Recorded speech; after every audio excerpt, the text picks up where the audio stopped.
जय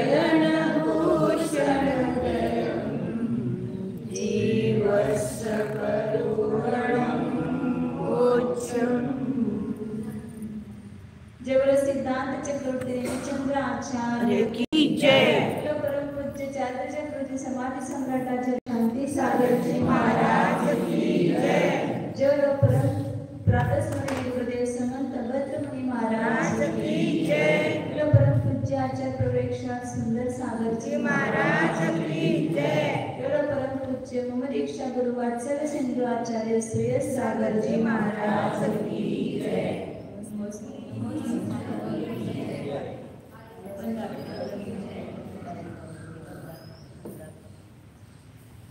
361 गाथा नंबर आज चालणार आहे. काल आपल्या कशाचे भेद पाहिले होते? 12 अंक कोणते, त्याचे पद किती आहेत हे पाहिलं होतं प्रत्येकाचे. 11 अंगाचे मिळून पद सांगितले होते काल 4,15,02,000 आणि बाकीच्या 12व्या अंगाचे पद किती सांगितले होते? एकूण 108,68,56,56,5 एवढे पद आणि एक पदामध्ये अक्षर 1634 करोड 83,07,888 एका पदामध्ये एवढे अक्षर आणि पद किती एवढे. त्या पदाने अक्षरांना गुणलं तर त्या अक्षरांची संख्या येते. आता 12व्या अंगाचा विस्तार जो आहे त्याचं वर्णन आज करायचं आहे की 12व्या अंगाचं नाव काय आहे? दृष्टिवादा. त्या दृष्टिवादा अंगाचे 5 भेद केले त्याचं वर्णन करतात. 361 362 नंबर गाथा बघायचे. चंद्ररवि चंबुदीवय देव समुदय विहाय पन्नक्ति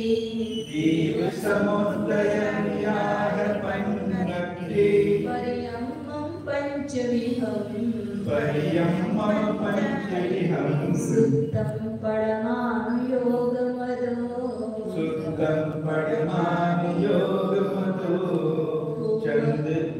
और एक गाता है पूवं जलथलमाया आकाशयरूपगयमिमा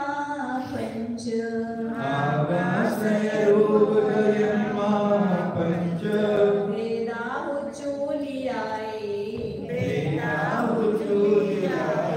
ते सुपमानम् इमं कमसो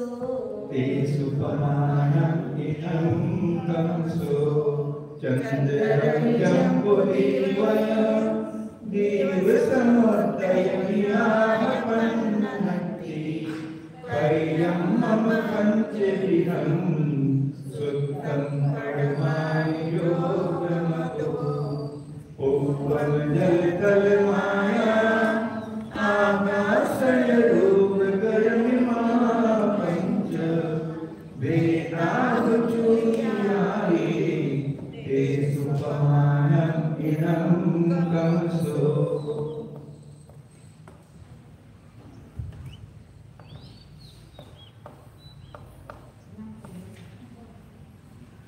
दृष्टिवादांक 12 आहे. त्याचे 5 भेद केले. मला एक परिकर्म इकडं लांबून दिसत नसेल अक्षर लहान आहे. परिकर्म, दुसरा आहे सूत्र, तिसरा आहे कथमान योग,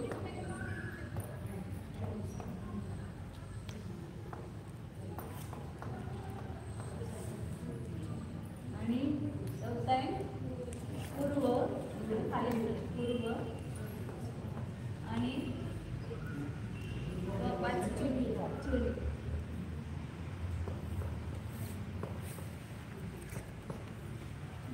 परिकर्म, सूत्र, प्रथमानुयोग, पूर्व आणि चुलिका असे मूळ 5 भेद केले 12व्या अंगाचे. त्या पहिले परत त्याचे उत्तर भेद केले.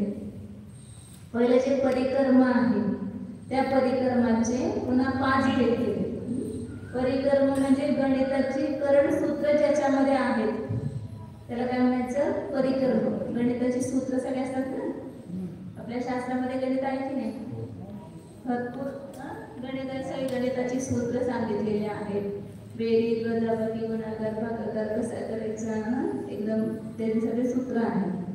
तर त्याला परिक्रम म्हणायचं. त्या परिक्रमामध्ये पुन्हा 5 भेद केले.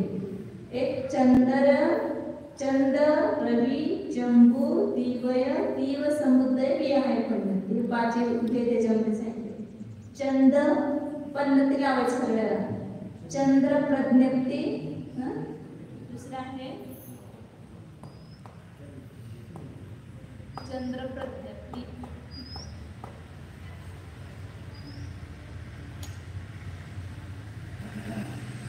दुसरा आहे सूर्य प्रज्ञप्ती,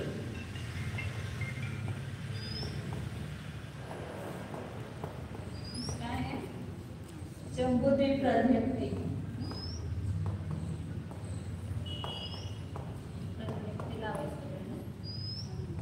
द्वीप सागर प्रज्ञप्ती,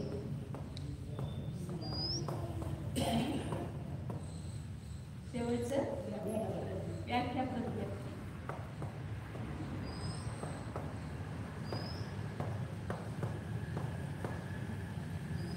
परिक्रमामध्ये सगळं गणिताचं वर्णन आहे. त्याच्यामध्ये पुन्हा 5 भेद केले. चंद्र प्रज्ञप्ती म्हणजे चंद्राच्या सगळ्या विमान, आयु, परिवार, त्याचं वैभव, त्याची वृद्धी, गमन, कसं गमन करतो चंद्र. आपल्याला काय वाटतं तर एकच चंद्र, एकच सूर्य. किती चंद्र, किती सूर्य, किती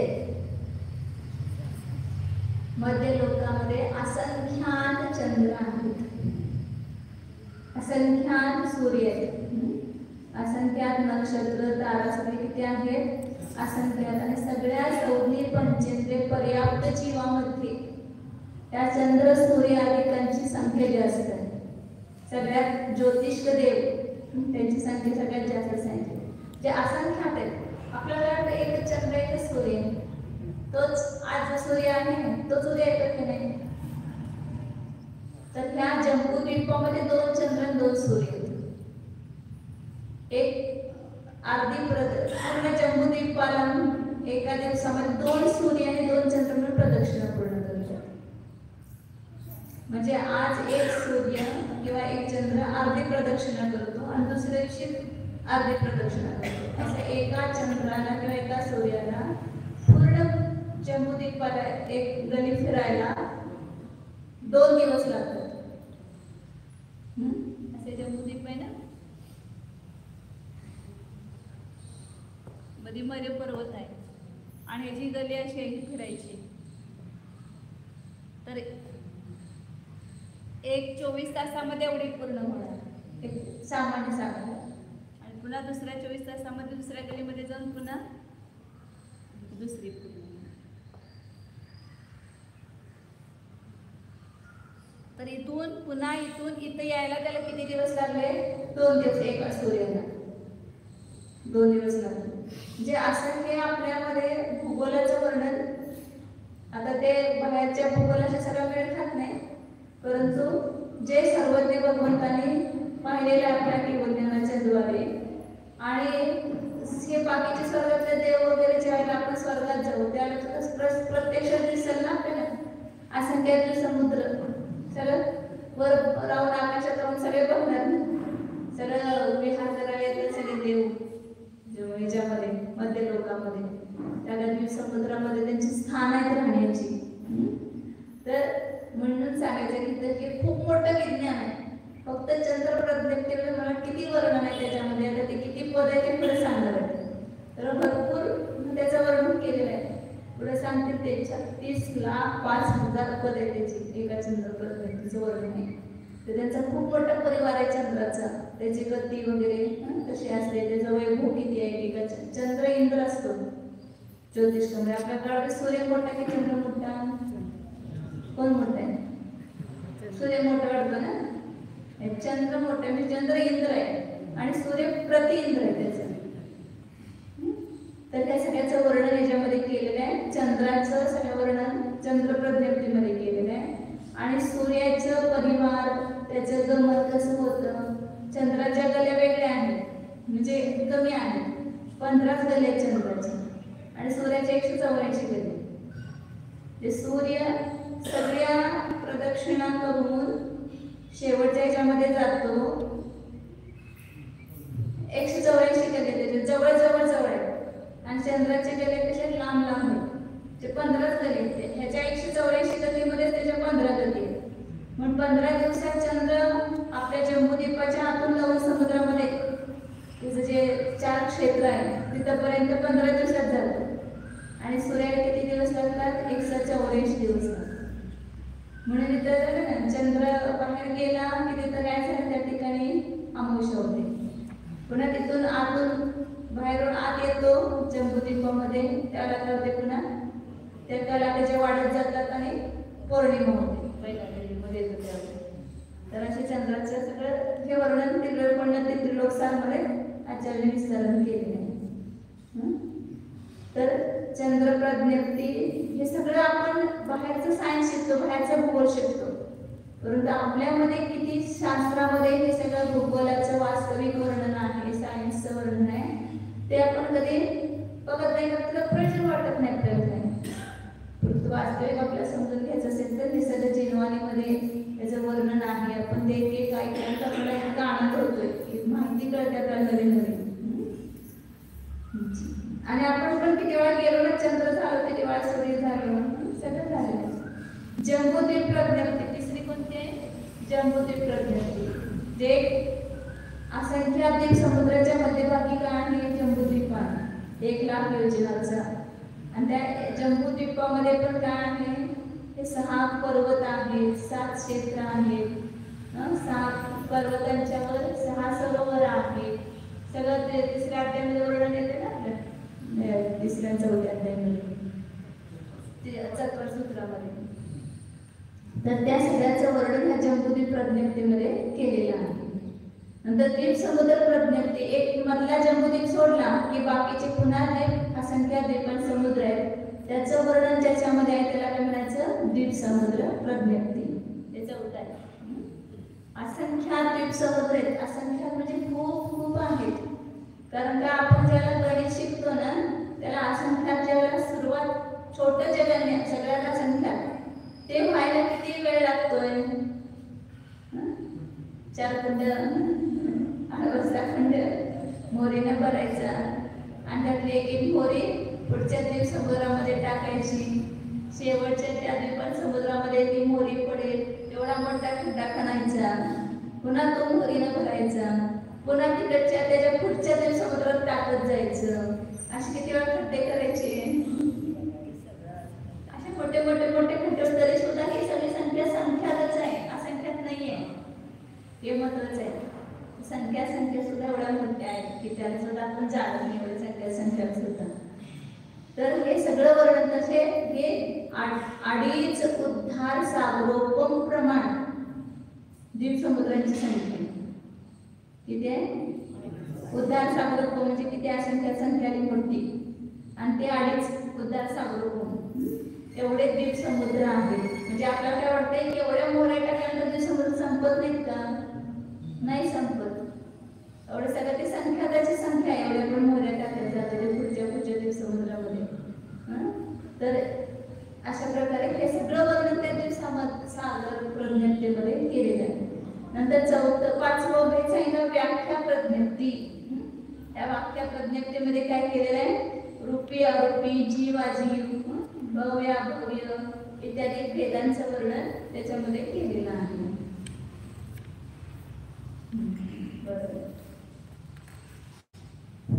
अशा प्रकारे परिक्रमेमध्ये 5 भेद केले आणि 5चं वर्णन सांगितलं. त्याच्यानंतर दुसरा भेद कोणता आहे? सूत्र. सूत्रमध्ये काय सांगितलेलं आहे? तर त्यामध्ये 363 मिथ्या मतांचं वर्णन केले. 12व्या अंकामध्ये मुख्यत्वे सांगितले मिथ्या अन्य मताचं वर्णन आहे. तर 363 मिथ्या मतांचं वर्णन त्याच्यामध्ये उदर्शनचं वर्णन त्याच्यामध्ये केलेलं आहे. ते सगळं सूत्र आहे. त्याच्यानंतर प्रथमानयोग. तिसरा भेद कोणता आहे? प्रथमानयोग. 300 आपले जे शलाका पुरुष 63 शलाका पुरुष त्यांच्या चरित्राचं वर्णन त्याच्यामध्ये केलेलं आहे. ते आहे प्रथमानयोग. प्रथमानयोगमध्ये सगळ्या कथा असतात. सगळ्या कोणाच्या पूर्व गेले महापुरुषांच्या म्हणजे सगळे जे नारायण प्रति नारायण चक्रवर्ती भद्र सगळ्यांच्या कथा तर त्याला म्हणायचं प्रथम आम्ही. त्याच्यानंतर चौथा पीस आहे पूर्वाचं वर्णन तर पुढं करणार आहे. 14 पूर्व आहे. पूर्वाचे भेद एकूण किती आहे 14 आहे. ते पुढच्या 2 काव्यानंतर करणार आहे. जगत झालं माय आणि 5वा आहे चुलिका. 5वा भेद त्याच्यामध्ये पुसला आपण चुलिका. 4था भेद आहे पूर्व आणि 5वा भेद आहे चुलिका. चुलिकेचा अर्थ वास्तविक काय असतोय की जे उरलेलं वर्णन आहे ते सगळं अजूनपर्यंत ते सांगितलं नाही किंवा सांगितलं त्यामध्ये सुद्धा विशेषता किंवा जे कठीण सांगितलं त्याचं सोपं करून सांगणं त्याला म्हणतात चुलिका. सगळ्यात वर आपण चोटी म्हणतो चुलिका म्हणजे शिखराच्या शेवटी असते त्याला म्हणतात चुलिका. तर ह्या चुलिकेमध्ये राहिलेलं सगळं वर्णन जे आहे त्या चुलिकेमध्ये केलेलं आहे. त्याचे पण 5 भेद केले. जलगता, स्थलगता, मायागता.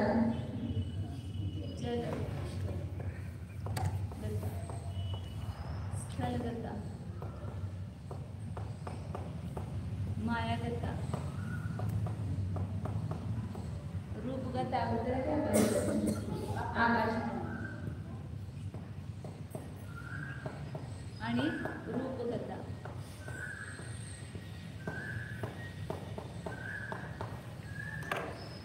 म्हणजे थोडक्यात सांगायला तर चुलिकेमध्ये काय आहे सगळ्या ह्याचं वर्णन आहे.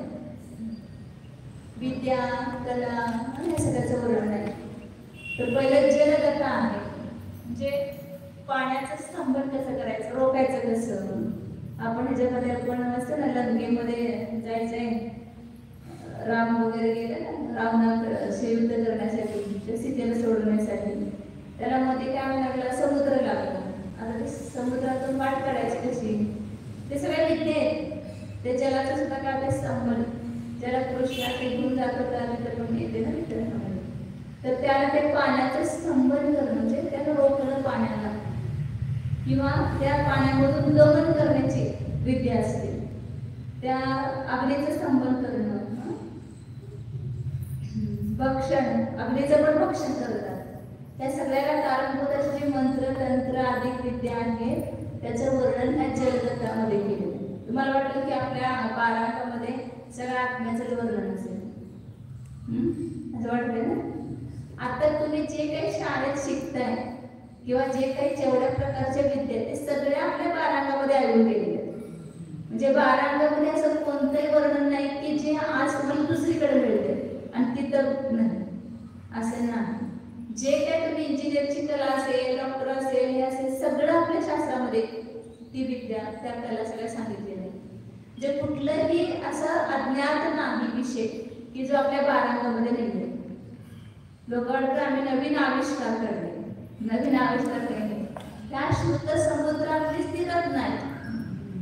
हे सगळं रत्न कुठून निघाल्याचे अन्यमध्ये सुद्धा सांगतात किंवा जे नवीन नवीन आपले आता मत चालू केलेले आहेत ते कुठलं नवीन नाही आहे. ह्या शुद्ध सागरातलेच काहीतरी रत्न घेऊन काय करतात ते आपलं शिकायला लावतात त्याला आणि हे आम्ही काढलेले असे सांगितलं. तर म्हणजे अन्य मताचं सुद्धा सगळे सांगितलं आचार्य ते सुद्धा आपल्या शुद्ध समुद्रातूनच निघाले. 363 विद्यामत पण कुठून निघाले मग त्यांना तुम्ही का मानत नाही. शुद्ध सागरातूनच जर निघाले तर मग तुम्ही त्याला का मानत नाही. तर सांगितलं की सागरातून मोती रत्न पण निघतात आणि सागरातून कचरा पण निघतो. मग तो कचरा ग्रहण करण्यायोग्य आहे का. समुद्रातून आल्यानंतर कचरा ग्रहण करण्यायोग्य नाही तो फेकण्यायोग्यच आहे आणि रत्न ग्रहण करण्यायोग्य. म्हणून जे अनेकांतात्मक वर्णन आहेत ते या शुद्ध सागरातून आलेले रत्न आहेत आणि जे काय अन्यमती आहेत हा सगळं काय आहे ते सागरातून आलेला कचरा आहे म्हणून तो ग्रहण करण्यायोग्य नाही. नंतर सांगितले जलगता पहिले कोणते आहे जला पाण्यातून कसं जायचं वगैरे त्याचं वर्णन आहे जे त्या सगळ्या विद्या आहेत. नंतर स्थलगता म्हणजे भूमी या सगळ्या मेरुकुलाच्या भूमी अधिकामधून प्रवेश कसा करायचा किंवा खाली याच्यामध्ये कसं हे उतरायचं, त्याला कारणभूतचे मंत्रतंत्र अधिक आहेत. त्या सगळ्याचं वर्णन आहे. विद्याधर वगैरे पण असतात ना अशा सगळ्या विद्या, म्हणून ते कुठं गमन वगैरे करतात. जीवनदाराच्या चरित्रामध्ये सुद्धा येते ना सारखं, त्याला यंत्राने ती विद्या दिलेली, त्यामुळे तो त्याचा उपयोग करून कुठेही जात होता. नंतर तिसरे सांगितले मायागता विद्या, म्हणजे जे मायावी रूप बनवतात. जसं रावण बनवत होता ते सीतेला फसवण्यासाठी, रामाचं पण रूप घेतलं त्यांनी रावणाने. तर असे मायावी रूप घेणं, इंद्रजाल, विक्रिया, त्याला कारणभूतचे मंत्रतंत्र आहे, त्या सगळ्याचं वर्णन या मायागतामध्ये आहे. रूपगता विद्या, रूपगतामध्ये काय अनेक रूप धारण करणं, सिंह, हाती, घोडा इत्यादी कशी रूप धारण करणं, बदलणं रूप, त्याला कारणभूत जे काही मंत्रतंत्र विद्या आहे ते सगळं रूपगता चुलिकेमध्ये सांगितलेलं आहे. आणि पाचवे आकाशगता, उलट समजा रूपगता किंवा आकाशगता पहिलं फक्त असेल तर त्या आकाशगता चुलिकेमध्ये आकाशातून गमन करण्याला कारणभूत जे काही मंत्रतंत्र अधिक आहे, तत्वश्रण आलेले, जसं कोणतं आचार्य पण सांगतात की गेले होते विदेश क्षेत्रामध्ये, तर ती पण एक काय आहे, वैविध्य आहे, वृद्धी आहे. या सगळ्याचं वर्णन त्या आकाशगतामध्ये केलेलं आहे. किंवा चंद्रधारिणी आहे त्या कशातून गमन करतात. तर हे कशाचे भेद सांगितले, चुलिका पाचवं जे आहे 12 रंगाचं भेद, त्याचे 5 भेद आहेत. तर भेदाहु चुल्या, हे चुलिकेचे भेद आहेत. ते सुपमान इमं कंसो, आता त्याचं प्रमाण आम्ही क्रमानं सांगतो. म्हणजे याच्यामध्ये किती किती पद आहेत, किती पदाच्या द्वारे याचं वर्णन केलेलं ह्या शास्त्राचं, ते इथं पुढच्या गाथेमध्ये सांगितलं. काल सांगितलं ना 4 दिला होता, काय दिलं होतं, कुठल्या अक्षरावर कोणता अंक धरायचा, क पासून एक पासून सुरुवात करायची, 1 2 3 4 5 6 7 8 9, आणि य म्हणजे 0. नंतर पुढं ट पासून पुन्हा 1 ला सुरुवात करायची, ट ठ ड ढ न त थ द ध न, 1 2 3 4 5 6 7 8 9 10 ते 0 घ्यायचे, आणि 0 घ्यायचे. नंतर पुन्हा क ख ग घ म, ह्यावर काय घ्यायचं, 1 2 3 4 5, आणि पुन्हा श य र ल व, हे प्रमाणच लक्षात पाहिजे, नाही तर मागं चुकणार. य ल म्हणायचं नाही कुठलं पण बदलं, य र ल आणि ब, श श स आणि ह, हे अक्षर जे आहेत ते 8, त्याच्यावर काय घ्यायचं, 1 ते 8 अंक घ्यायचे ओळीनं. य म्हणजे 1, र म्हणजे 2, ल म्हणजे 3. वीर शब्दाचा अर्थ काय होतो, 24 होतो. बी म्हणजे 4 आणि र म्हणजे 2, आणि अंकांना मामत वगैरे, अंकांची उलटी गती असते, म्हणजे उलटी करून घेतो अंक. तर 24 वीर शब्दाचा अर्थ, म्हणजे त्या अक्षरावरनं बघितलं तर वीर शब्दाचा अर्थ 24 होतो. तर तिथं त्या अक्षरावरनं त्याच्या पदांची संख्या सांगते या सगळ्या त्याची. पहिल्यांदा काय आहे आपण गाथा म्हणूया बघा, त्यांची 63 आणि त्यांची 64 गाथा आहे. गतनम मनगम घोरम मरगत जवगाट नोणनं जजलक्था,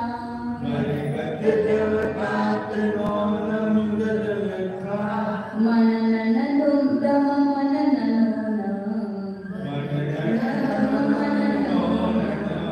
नाम गणधज धराणन जलादी,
पहिला कोणता भेद सांगितलं होतं?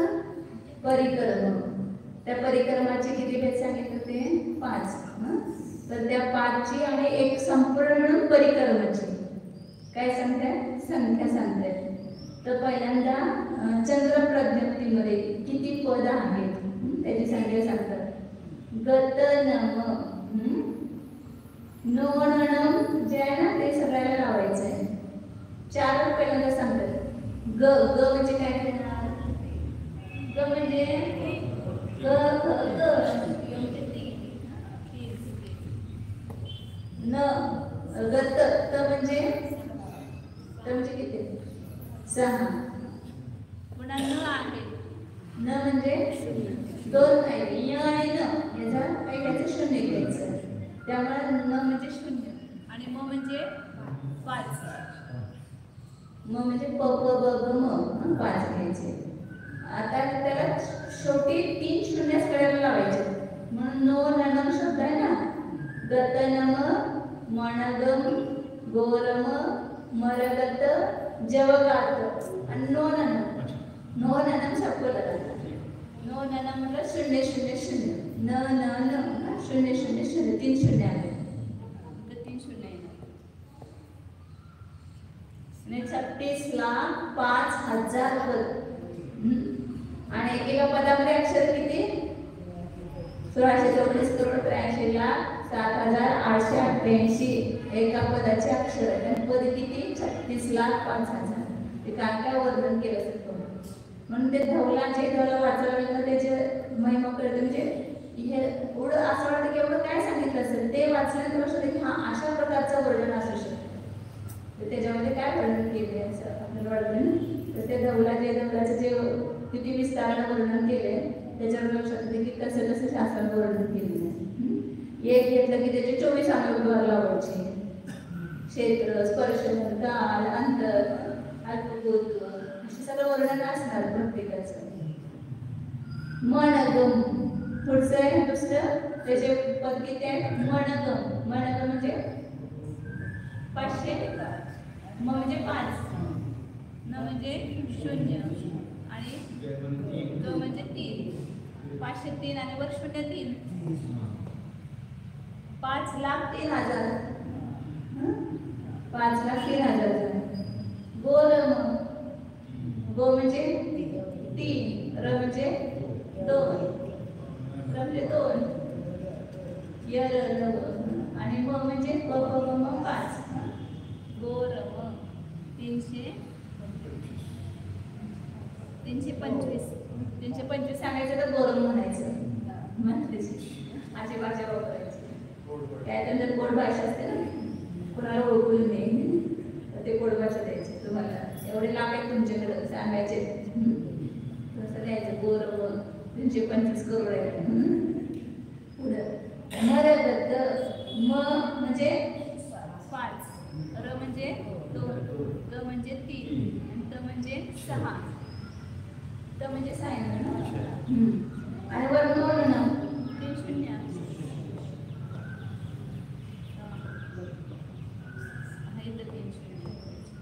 हे 3,25,000 झाले जंबुद्वीप प्रज्ञप्तीचे. आणि द्वीपसागर प्रज्ञप्तीचे किती झाले? 52,36,000. द्वीपसागर प्रज्ञप्तीचं वर्णन एवढ्या पदाच्या द्वारे केलेलं आहे. कसली बुद्धिमत्ता असेल बघा. ते आपण म्हणतो की खूप बुद्धिमान आहे, आमची मुलं खूप बुद्धिमान आहे. आताच्या लोकांना खूप हे आहे की आमच्यापेक्षा आमची मुलं हुशार आहेत. हे चुकीचं आहे. बुद्धिमत्ता कमी होत चालली, वाढत नाही चालली. पंचम काळ जसं पुढे जाईल तसं बुद्धिमत्ता. आता पूर्वीच्या लोकांना बघायचं तुम्ही की कुठलं पण गोष्ट विचारा की लगेच करत उत्तर येत होतं. तुम्ही कुठला पण पाडा विचारा जुन्या लोकांना. 25 अंक किती, 24 अंक किती. आमची एक मावशी अगदी गरीब म्हणजे अशी हे होती. खरं तिला कुठला पण पाडा विचारला 29चा पण पाडा विचारला तर ते सांगायचे. आणि पावकी बिरकी बिरकी सगळं म्हणायचे. कुठला पण विचारलं म्हणजे बुद्धी जास्त होती पूर्वी. आता काहीच लक्षात नाही. तर तुम्ही मोबाईल आणि हे कॅल्क्युलेटर घेऊन त्याला गणित करायला हवा. बुद्धी चालते काय बघा.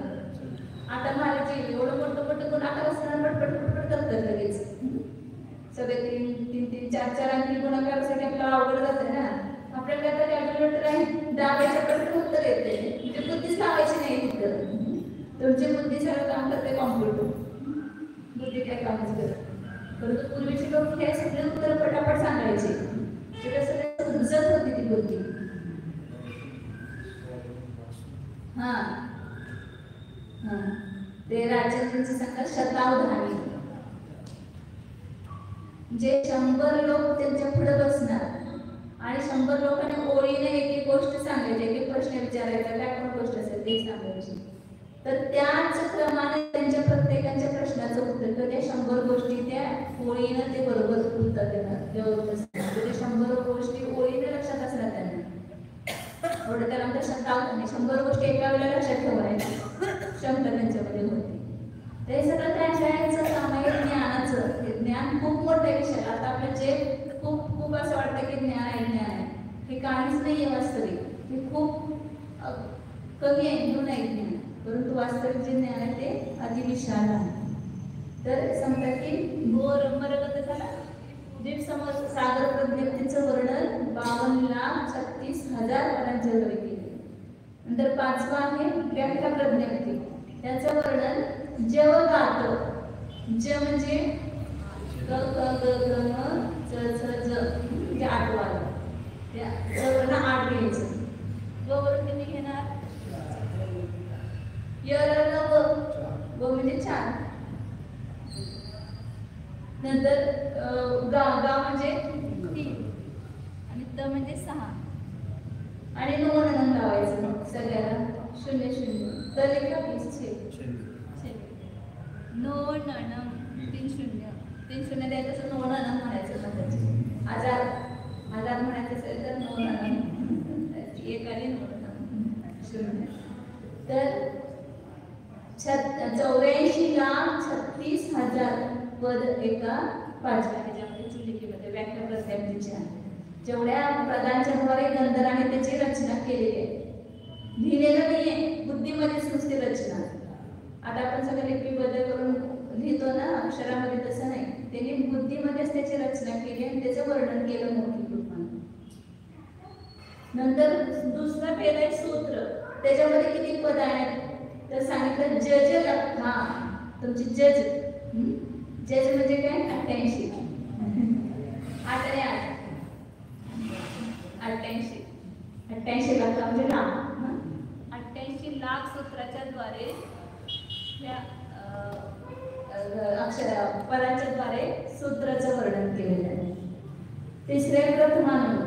प्रथमानुयोगामध्ये किती पद आहेत तर त्याच्यामध्ये फक्त मनन म्हणजे 5,000. मनन म्हणजे काय? 5,000. तुम्हाला 5,000 देतो म्हणायचं, मनन म्हणायचं. त्याला माहित असलं काय ना. तर 5,000 कशामध्ये? प्रथमानुयोगामध्ये. त्याच्यानंतर आता शेवटची चुलिका. त्या चुलिकेचे 5 भेद सांगितले, त्याचे अक्षर नाही. पूर्वाचं थोडं सांगणार आहे, पूर्व स्वतंत्र सांगणार आहे त्याचे भेद आहे त्याचे हे. म्हणून त्या ह्याचे घ्यायचे, चुलिकेचे घ्यायचे.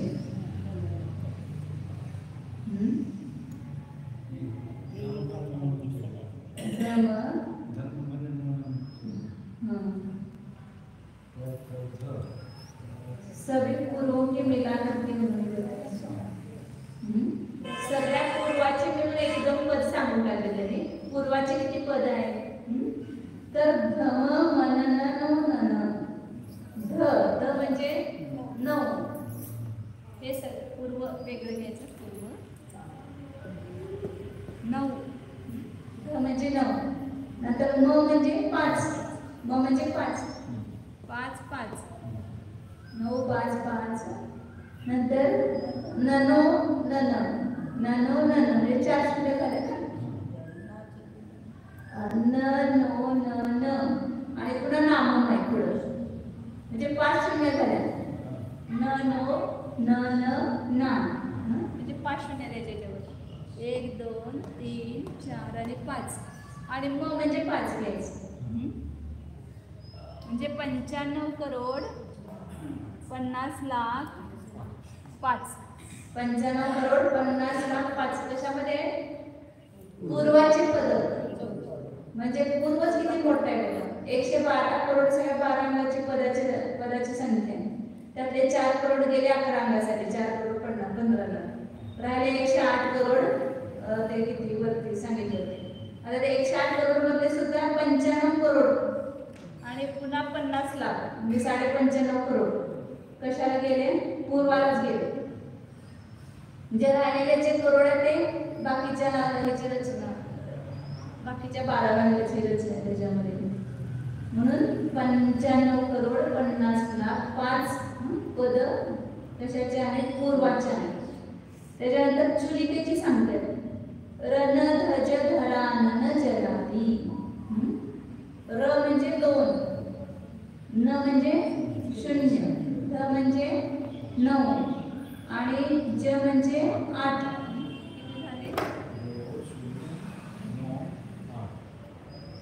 ह्या सगळ्यामध्ये 2 जागा राहिली. वरचं पुसूया.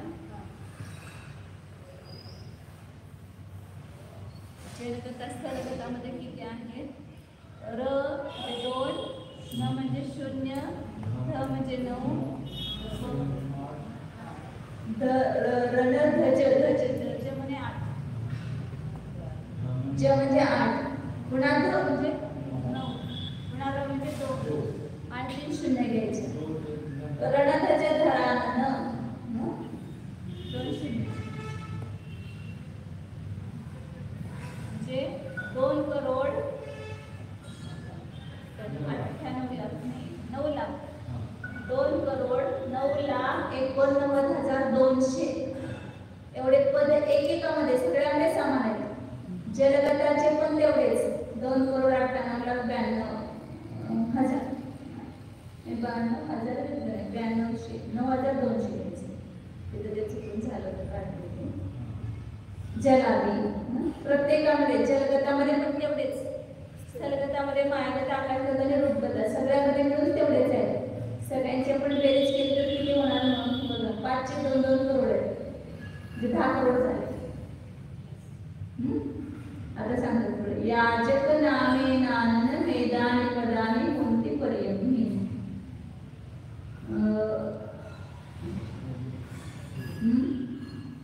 या मतलब 1, ज मतलब 8 और क मतलब 1 नहीं याजक या मतलब 1, ज मतलब 8, क मतलब 1, गुना म्हणजे 0, पा म्हणजे मतलब 5, में नानन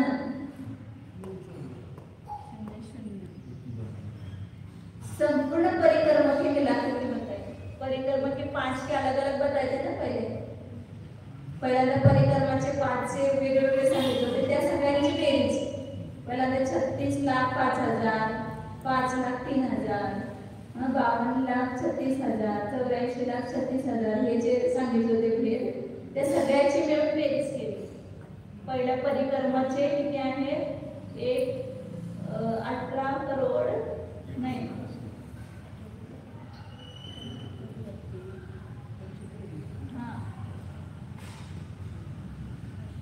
1,81,05,000. 1,81,05,000 ही पद परिक्रमाची आहेत सगळ्याची मिळून. नंतर सूत्राचे तर सांगितले सोडले फक्त किती सांगितले सूत्राचे 5,000 पद. प्रथमाने 5,000 सांगितले आणि सूत्राचे जज लक्ष ठेवायचे 88 ला आणि ह्याचे चुलिकाचे पूर्वाचे सांगितले 95 करोड 50,05,000. आणि आता चुलिकाचे किती आहेत तर ते सांगतात काणवधी वाचनानन मेसो गुण चुलिया जोकुस. 5 चुलिकामध्ये प्रत्येकामध्ये किती सांगितले होते? 2,98,09,200 सांगितले होते ना. तर त्याच्या सगळ्याची जोड केला तर किती होतो? का म्हणजे 1, न म्हणजे 0, वो मतलब 4, ये मतलब 9 कालावधी वाचना वा मतलब 4 च मतलब 6 ना मतलब 0 ना न 3 0 आणि 10 करोड 49,46,000 एवढे 4चे मिळून 5चे मिळून 5 चुलिकाचे मिळून एवढे पद झाले. 10 करोड 49,46,000 अशा काही चुलिकांच्या पदांची संख्या होती. अशा प्रकारे 12वं दृष्टीवाद आणलं, त्याच्या 5 भेदांचं वर्णन केलं. आता त्याच्यामध्ये उत्पादक पूर्वाचे नाव पूर्वी सांगितले होते गाथेमध्ये. त्या पूर्वांच्या मध्ये किती पद आहे प्रत्येकामध्ये त्याचं वर्णन आता पुढे करत आहे.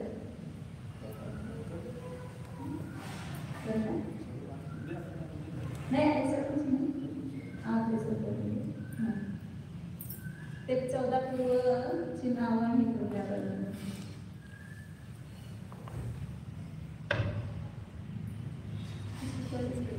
14 पूर्व में क्या क्या बताया है, प्रत्येक में क्या वर्णन है, तो उसकी कितनी पढ़ी तो उसको थोड़ा सा देखने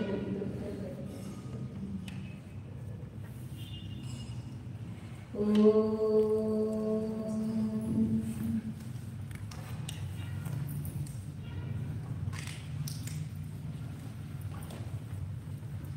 जाना हम शुद्ध चैतन्यमय जीवच आहे. आम्ही ज्ञानमयच आहे. या ज्ञानमय आत्म्याला जाणण्यासाठी काय कष्ट आहे? काहीच कष्ट नाही. साखरेला गोड होण्यासाठी काय कष्ट आहे? काहीच नाही. साखर स्वयं गोड आहे, त्याला गोड होण्यासाठी काही करायची गरज नाही. फक्त त्याचा उपयोग केला की ती गोडी आपोआप चाखायला मिळते. तसं आत्म्याला जाणण्यासाठी दुसरे काही करण्याची गरज नाही. हा स्वयं ज्ञानमय आहे आणि जाणणे हा सहज स्वभाव आहे. किती कठीण गणित असू दे, काही असू दे, त्या सगळ्याला जाणण्याचे सामर्थ्य या माझ्या आत्म्यामध्ये आहे. संपूर्ण 3 लोक आणि 3 काळाला जाणण्याचे सामर्थ्य पण आपल्या आत्म्यामध्ये आहे. आपला आत्मा सर्वज्ञत्व शक्तीने संपन्न आहे.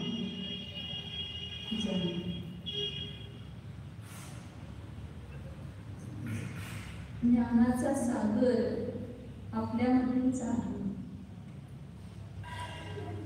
संपूर्ण प्रदेशामध्ये ज्ञानरूपी जग भरलेले आहे. त्या आपल्या ज्ञान समुद्रामध्ये डुबकी मारा.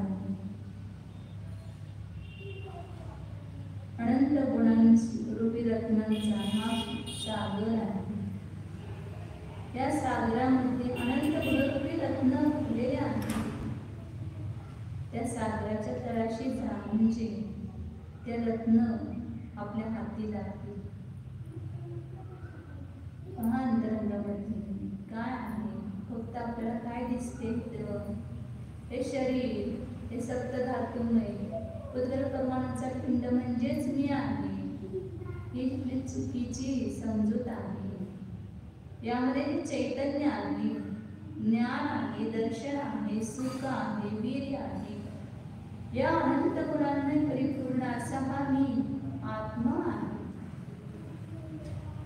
आपल्या या स्वस्वरूपाला ओळखा. शुद्ध चैतन्य रत्नाकर स्वरूप ज्ञानानंद स्वरूप परम शांत स्वरूप शुद्ध एको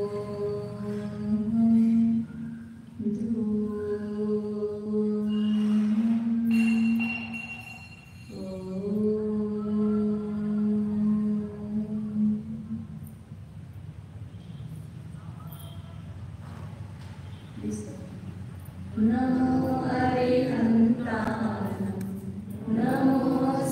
दहा